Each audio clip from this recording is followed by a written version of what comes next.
All right, so you got a large project due and you want to take your work home. This is probably the one of the best ways to do it. Carry a large format 3.5 hard drive in here, which it could be a SATA or mechanical. Now the drive itself comes with the cable in here, and check this out. There's actually storage space for your micro SD card, not the micro SD card, but your SD cards could go in here. You guys can see that there's a storage space for them that you can put them in here. So if you're a photographer and you want to save your information over, it's not going to do any data transfer here. It's just a pretty much it's just a cover to protect your actual cards in there. It has 6 slots in here, if you guys can see that. So SD cards go in there if you're a photographer, transferring your information, taking it over.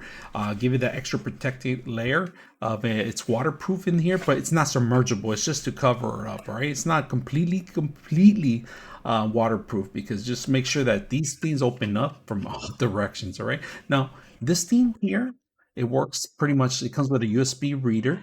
And of course, it has a type A connection in here that we're going to plug in too. If you guys can see, there's a little window here. So the actual drive goes in here. This goes, it locks in place. It has cable. You have additional for your power, which you're going to have to plug it in here. And that's where you plug it in. So let's go ahead and plug this in and plug it into a power source too. All right, the power source itself, if you guys can see, there's an off and on button here because there's no buttons in here.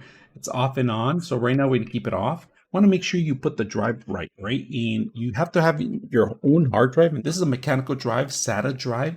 It's about 14 terabytes. So the thickness is really thick on this. So we're going to test it out if it even fits in here. Don't drop it in there. Don't force it in there. And it just locks in like that in place. All right. Once it locks in, we're going to see if this thing locks in place. We got it in place, locked in. So everything's well secure, including our cards in here. All you got to do is plug this USB to your computer or your laptop and then plug in the power. So let's go ahead and set it up and see how it looks. Our drive here, and we're going to plug it in first without the power, right? So make sure this is a 3.1 jack. If you want to get the best transfer rate, make sure you plug into proper USB. We're going to plug in the drive, if you guys can see, and then we're going to power it up. All right, we're going to turn it on.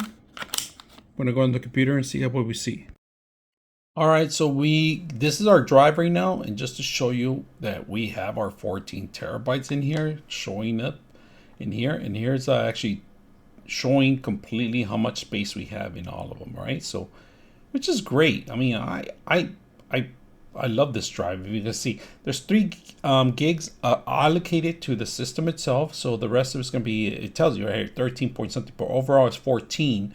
So we have a lot of space, and because we format it into NTFS, we are able to transfer a larger amount of document. Now, just make sure you're connected to a 3.0 USB or higher, because if you don't, you're not going to get the same transfer rate as if you plug it into a type 3.2, 2.2.